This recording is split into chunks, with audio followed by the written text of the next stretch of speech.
Each week we bring you all of the latest film news. From interviews with filmmakers and actors to the new cinema releases.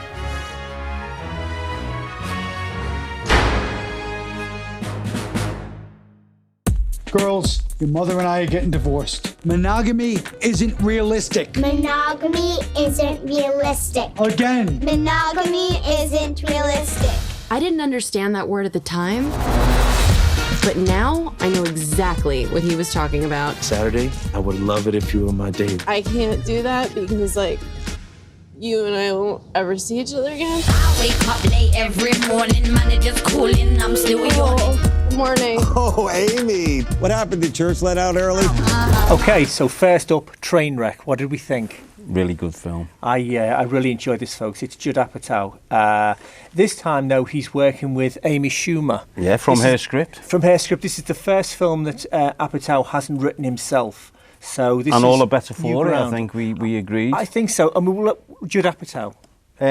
Well, 40-year-old virgin. 40-year-old virgin, knocked up. Yeah. This is 40. I mean, he's massively established in the comedy field. Well, But the adult comedy, absolutely. And I think this is it's just been a nice other string to his bow. It must have been, sometimes you can't see the woods for the trees, and being working from someone else's script, he's admired. Yeah, he met Amy through the comedy circuit. Yeah. As soon as he met her, he said he wanted to work with her on a script. You know, this is a good an 2 years working on that, weren't they? On and off. They came up with one project that they decided wasn't right, so they decided to do this, which is, as Amy herself pointed out, is based 30% on her own life. Yeah. I'd like to know what 30%. Well, absolutely. But it's a tale of a commitment phobe, isn't it? It's a female commitment phobe, and there, folks, lies the difference. And it's a rom-com, isn't it? It's in that category. But it does subvert. But very different. Yeah. I mean, the humour is risque, so this is one for the older viewers again. But you've got Bill Hader in there. Mm. Amy is, as we said, is a commitment phobe. She which is given from her father, isn't it? Oh, a great prologue! A great prologue involving her father, who basically broke away from Amy's mother, and gives her a list of reasons why. Using the dolls as the which you've got to see. We can't say anymore about. Yeah. But Amy grows up with an endless line of one night stands. Yeah, and she won't commit. I mean, and that montage is quite hard, isn't it? Yeah, but at least it's from the woman's point of view. It is. And, women play this game as rough and tough and as dirty as men do, as you'll see from this. And as always, she's very surprised to find, after doing an article. Yeah, that she finds Bill Hader as a sports doctor, and it all goes from there. They stay together. They develop a relationship. It is about relationships. It's about responsibility. Yeah. And where it wins, about commitment. And where it wins is the characters are great, aren't they? They're so believable, well-rounded, human. Yeah, lots of flaws. Yes, but hysterical as well. Some great cameos in there. And Amy herself is a class act. Brie Larson as Kim. Tilda Swinton is absolutely fantastic as Amy's boss. She's one to mark out. So if you like your comedy with an adult twist and a very different from a normal rom-com, but still got those elements. See this. Oh my God, he's calling me. Why would he call? You guys just had sex. This is Amy. I think you butt dialed me. No, I dialed you with my fingers. What'd she say? He called me on purpose. Hang up. He's obviously sick or something. I was calling to say I had a really good time last night. I was wondering if you wanted to hang out again. I'm gonna call the police.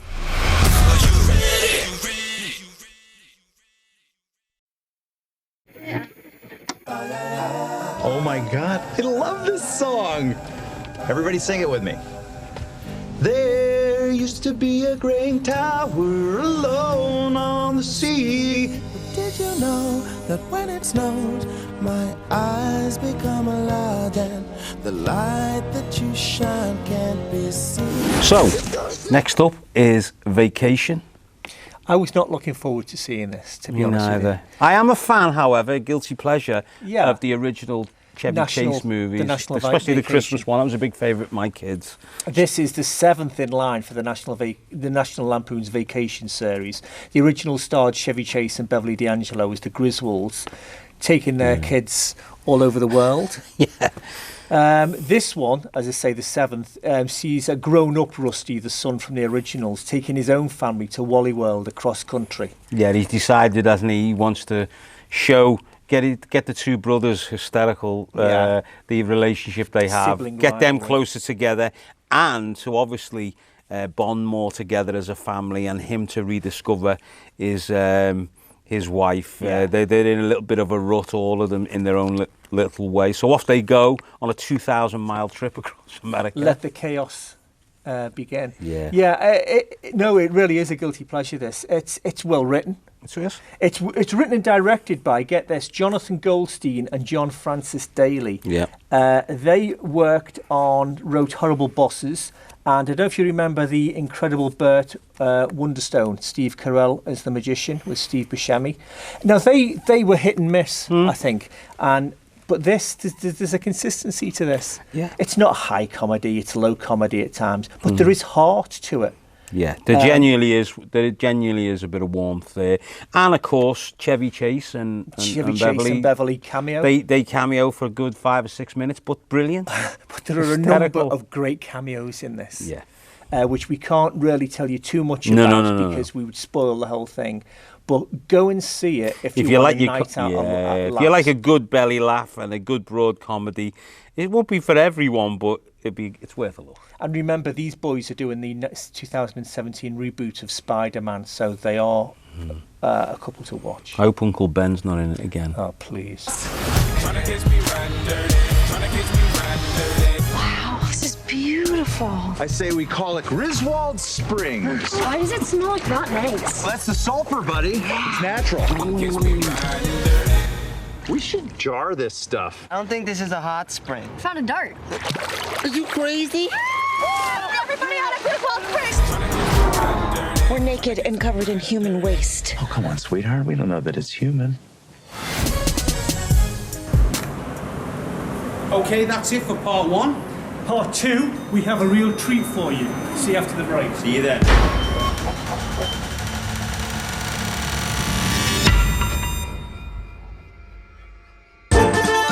It's the opening night and they're lighting the lights. The orchestra is tuning to make sure they sound right. It's time to start our show tonight.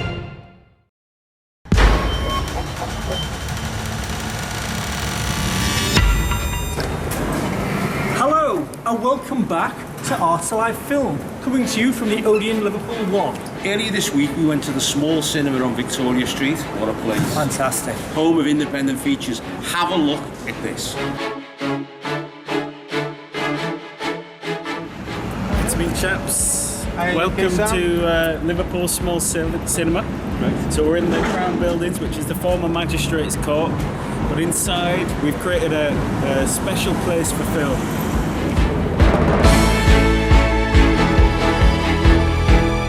Okay, Sam, first of all, tell us something about the history of the place. How did the project get started? So this Liverpool Small Cinema is the latest in a series of cinema projects I've been involved in over the last few years, from short film events to temporary installations. And then in the last couple of years, I've been really interested in creating permanent spaces as film facilities for communities. And we've spent the last year putting together this project to create a small cinema in Liverpool. So we got some, we're lucky to get some support from BFI Film Hub Northwest Central to programme some films, but we didn't have any support to actually make a space for that film. So we had this kind of carrot at the end of a stick, and then I said to people, I pulled some programmers together who were already doing bits here and there in Liverpool, but they didn't have a proper space, and I said, if we build this thing, we'll have a proper space to put on films, and there'll be support to get us going in programming and promoting that. But yeah, we need to get all the stuff to build the cinema. So how did you come across the building then? So we're very lucky to be in this building. We already knew the landlord, who was part of the Creative Space charity, and we had a good relationship with him, and he just got the lease for this part of the building and said that we could use the cinema. But it's great. This is the former Magistrates Court. They uncovered this space, turning it into a cafe. So the building's got its own history, but it's nice to see it being used in different ways. So on the different floors you have dancers, artists, and different businesses. And of course on the ground floor now we have a cinema. Through to the box office. You get a ticket. Tickets are very reasonable, between £3 and £5. Sometimes we do it for free as well, and if you can't afford, that's okay. Last night we showed Appropriate Behaviour, which was great. We had a nice audience in for that, about 30 people. We have other information about film culture. Lovely. Grab a paper. Taking one of them, Thank please. You. This is the Scalorama Festival coming up in September. Vote Cinema. We've got our August programme here. Okay. We also have small cinema memory flyers. You can leave your memory of cinema there. Okay. Tell us about a time you went to the cinema, and you can pin it up on this board. So over here we collect people's memories of cinema. My first date when I took a girl to see Romeo and Juliet, the entire film she commented on how hot DiCaprio was. So that is cinema for some people. Here we have our upcoming programme. We've got some really good stuff coming up. Next week we've got the Duke of Burgundy. We've got some John Waters stuff coming up in September. Wow. And at the end of this month we've got David Cronenberg's Videodrome. Wow. We also have we have some small cinema badges for sale, and also we have some screen prints. So these are working with local designers to do limited edition screen prints for some of the events we've done. So that was for Mononcle, Manacamana, and there you go, they were there at the Manchester Morgue. So lots of stuff happening. This, the whole space is quite interesting. It used to be a former Magistrates Court, but this is being run as a cafe. So this is where people come before the film, they get a drink, have some music, and sometimes after the film as well, we come out here, we chat, we have debates, and we're slowly filling the walls up with film art. We've got some film maps there, we've got sci-fi star charts, and some more graphic design posters based on film events. Well, we also have our light boxes. Okay. They were actually made out of these light boxes up here, so we took them out and repurposed them. Lovely. To give it a bit more of a cinema feel. Excellent. Yeah. Well, I'm going to take you into the main screen now. Oh, cannot wait. So here we go. So when you come to a film, the usher takes your ticket here and you come in. Oh, we've got some people in already. How are you doing? So this is it. We've got a 56-seater cinema. We've got a few wheelchair spaces as well. So it's not a lot of seats, and it's easier to sell out, but it's enough to feel like a proper cinema event. And it also means that even if you only have a dozen people, it feels like a cosy environment. Yes. Can I ask, where did you source these seats from? These seats are great. These came from the Stockport Plaza. So they were getting rid of these earlier in the year, and I got a tip off, and I went and picked them up, and they very kindly gave them to us at pretty much next to nothing, because they were having original seats put in to their original design spec as part of a heritage project. So there's nothing wrong with these seats. Oh, yeah. We gave them a bit of a clean, but we just put them in. And we're really lucky to have them. The lovely blue velvet. We're probably going to be showing blue velvet at some point. Right. That's fantastic. So yeah, this kind of is the wow factor, but the rest of the space looked completely different when we came in here. We've had to build everything. So we built the rake. Everything was donated, so we had to get all the wood from local galleries, organisations, even individuals, building sites. So we built all of that. The paint was donated by HMG Paints in Manchester. These acoustic boards were made by RPG Europe. They just followed us on Twitter and just said, can we help out? Give us your spec, and we then sent up these amazing acoustic boards. So everything looks and sounds really good in here. So how do you project? So our projector's up there. We got a small amount of money from Awesome Liverpool, and that we put that towards the projector. That's only a home cinema projector, but it's HD.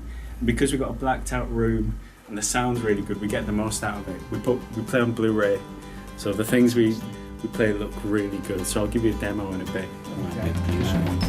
So what's the ethos behind the cinema then? What's the remit, the brief, whatever? It's always evolving, but essentially it's to show good things, to show good film, and to make a space for film that you can't get to see elsewhere. And it's also to make it affordable, because there's no point putting on something great if people can't afford to see it. So we try and keep the prices as low as possible to break even. And then it's all volunteer run, so that means it's about people, the involvement and the investment of people, and you get as much from being involved in running the cinema as you do enjoying a film. And quite often we're starting to see audience members become volunteers, so it's all feeds into that activity of film culture. So when you're showing films, they have a distributor. Do you go to local filmmakers, or do you have anything to show off local filmmaking? Yeah, we've done a few local film events. We've done, our opening weekend we did a short film event where we had about 12 local filmmakers. That was really good. We've done some collaborations with musicians and local filmmakers since. We've shown documentaries about the history of the central waterfront. So we've done quite a few local filmmaker events actually, which is, again, it's part of the ethos of the space, is to make that platform for local filmmakers, because as much as you would like to show your film at Facts, and it would be great, you would have to hire that venue at such a prohibitive cost. But we're not built that way. We've got a flexibility, so essentially there's nothing we can't do in theory. We just need to organise and plan ahead and work together. I mean, we both make films. I think it's fantastic that you do this, because I think the last dimension that's missing from people who do their own stuff is actually seeing it with an audience. Yeah. You're usually terrified of that, but really that's the thing that actually gives you the confidence to go on to the next one. It's a great and it is a terrifying experience, isn't it? But you're going to learn a lot more from that than just sticking it up on YouTube. Yeah. You know. Of course. So to kind of watch your own film through your fingers. Yeah. And to have that feedback from a real audience. The audience reaction. Yeah, you kind of go, actually, that bit died, but that bit's a really strong bit in my film. So it's, making space for that is really important for your practice as a filmmaker. So we're coming to the end of August. Yeah. Now, what have we got for next month? Next month is going to be the biggest month ever. Not just for us, but for Liverpool. I think it's going to change the landscape of Liverpool film, because we are part of Scalarama. So Scalarama is a festival which happens across the UK and internationally actually. There's Scalarama events happening in America, Canada, even Africa and Italy. And so this festival brings together independent cinemas, film societies, alternative film programming groups, and encourages them to put on really radical, different things that celebrate the history of repertory cinema, like based on the Scala cinema, and that's where it got its name from. So we've got in Liverpool coming up, we've got a series of films programmed under the Directed by Women strand, which is an initiative to promote female film directors in their programming. So we've got some Shirley Clark films. I'm showing some films by Montreal female filmmakers. We've also got some great John Waters things happening. We've got Female Trouble, and then where's our other John Waters one? Hairspray, which should be good fun. That's the original, isn't it? Yeah. And then with Divine, and then Fact at the end of the month. There's a bit of a climax to Scalarama. Fact is showing Pink Flamingos in 35mm. The notorious Pink Flamingos. So it's really nice because this time we're part of a program and we're working with other groups. So Fact, Metal at Edge Hill, the L15 Projector Collective. So we're part of this bigger picture, but we've got some great stuff coming up. We've got Repo Man, Alex Cox's classic sci-fi, and also I'm really looking forward to this one. I can't say it though. Anthropophagus the Beast, which is under the VHS strand, which is a pretty nasty horror film. Yeah, so I'm going. Yeah, I'm here. Okay. Well, listen, Sam. It's been an absolute pleasure coming here. Glad you've enjoyed it. I absolutely love this place so much. Well, hope to see you again. back again and be tearing your ticket. Absolutely. Yeah. Sure. Try and stop me.